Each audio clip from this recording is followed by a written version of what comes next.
ಜಿಲ್ಲೆಯಲ್ಲಿರುವಂತಹ ಅತ್ಯಂತ ಹಿರಿಯ ನಾಯಕರು ಮಾದೇವ ಸರ್ ವೆಂಕಟೇಶನ್ ಅವರು ಕರೆಸಿದ್ದಾರೆ. ಸೊ ಹಾಗಾಗಿ ಉಸ್ತುವಾರಿ ಕೊಟ್ಟ ಮೇಲೆ ಅವ್ರು ಔಪಚಾರಿಕವಾಗಿ ಭೇಟಿ ಮಾಡಿದ್ದಾರೆ. ಅಲ್ಲ, ಇವತ್ತು ಅವ್ರು ಬೆಳಿಗ್ಗೆ ನಮ್ಗೆ ಗೊತ್ತಿಲ್ಲ ಅವ್ರು ಸಭೆ ಏನಕ್ಕೆ ಮಾಡಿದ್ದಾರೆ ಅಂತ. ಸಭೆ ಮಾಡ್ತಾರೆ ಅಂತಲೂ ಗೊತ್ತಿಲ್ಲ. ನಾನು ಆ್ಯಕ್ಚುಲಿ ಅವ್ರ ಮನೇಲೇ ಭೇಟಿ ಮಾಡಬೇಕು ಅಂತ ಕೇಳ್ಕೊಂಡಿದ್ದೆ. ಆದರೆ ಇಲ್ಲೇ ಇದೀವಿ ಬನ್ನಿ ಅಂತ ಹೇಳಿದಕ್ಕೆ ಇಲ್ಲೇ ಎಲ್ಲರೂ ಒಟ್ಟಿಗೆ ಭೇಟಿ ಮಾಡಿದ್ರು.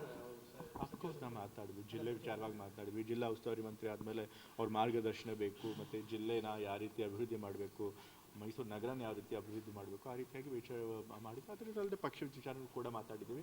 ಬಟ್ ಅದೆಲ್ಲ ನಮ್ಮ ಆಂತರಿಕ ವಿಷಯ, ಅದನ್ನು ಮಾಧ್ಯಮದಲ್ಲಿ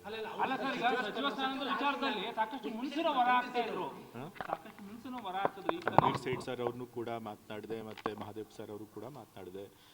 ಅಫ್ಕೋರ್ಸ್ ಇಬ್ಬರು ಸೀನಿಯರ್ ಮಂತ್ರಿಗಳು, ಇಬ್ಬರು ಸೀನಿಯರ್ ಶಾಸಕರು. ವೆಂಕಟೇಶನ್ ಅವರು ಕೂಡ ಸೀನಿಯರ್ ಶಾಸಕರು. ಎಲ್ಲರೂ ಕೂಡ ಮಂತ್ರಿ ಆಗೋಕ್ಕೆ ಅರ್ಹತೆ ಇರೋವಂಥವ್ರೆ. ಆಗಿದ್ದರೆ ಭಾಳ ಸಂತೋಷ ಆಗಿರ್ತಿತ್ತು.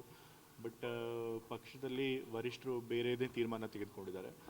ಅಫ್ಕೋರ್ಸ್ ಅದಕ್ಕೆ ಅವರು ಬಟ್ ಎಲ್ಲರೂ ಹೇಳಿದ್ರು ನಮಗೆ ಮಂತ್ರಿಗಿರಿ ಮುಖ್ಯ ಏನಲ್ಲ, ಅದಕ್ಕೇನು ಅಸಮಾಧಾನವೂ ಇಲ್ಲ. ಖಂಡಿತ ನಿಮಗೇನು ಮಾರ್ಗದರ್ಶನ ಬೇಕು ಅದನ್ನು ಖಂಡಿತ ಕೊಡ್ತೀವಿ. ಮತ್ತು ನೀವು ಮಂತ್ರಿ ಆಗಿರೋದು ಬಹಳ ಖುಷಿಯಾಗಿದೆ ಅಂತ ಕೂಡ ಎಲ್ಲರೂ ಹೇಳಿದ್ರು. ನಾನು ಅವ್ರ ಸಭೆ ಏನಕ್ಕೆ ಅಂತ ಗೊತ್ತಿಲ್ಲ. ನಾನು ಬಂದಿದ್ದು ಅವ್ರನ್ನ ಮೀಟ್ ಮಾಡಬೇಕು, ಕರ್ಟಸಿ ಕಾಲಿಂಗ್ ಅಂತ. ನಾನು ಅದನ್ನ ಯಾಕೆ ಕೇಳಕ್ಕೆ ಹೋಗಲಿಲ್ವಾ?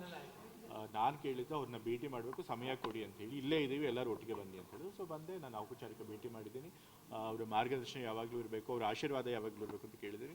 ಖಂಡಿತ ಅದಿರುತ್ತೆ ಅಂತೇಳಿ ನಂಗೆ ಬರೆಸ್ಕೊಡ್ರಿ ಅಷ್ಟೇ. Thank you. ನೀವು ಸಣ್ಣ ಆಗಬೇಕಲ್ವಾ? ಅದು ಒಂದು ಉತ್ತಮ ಆಹಾರದಿಂದ ಸಣ್ಣ ಆಗಬೇಕಲ್ವಾ? ಪ್ರತಿದಿನ ನಮ್ಮ ಜೀನಿ ಸ್ಲಿಮ್ನ ಯೂಸ್ ಮಾಡಿ ಯಾವುದೇ ಸೈಡ್ ಎಫೆಕ್ಟ್ ಇಲ್ದಂಗೆ ನೀವು ಸಣ್ಣ ಆಗ್ತೀರಾ.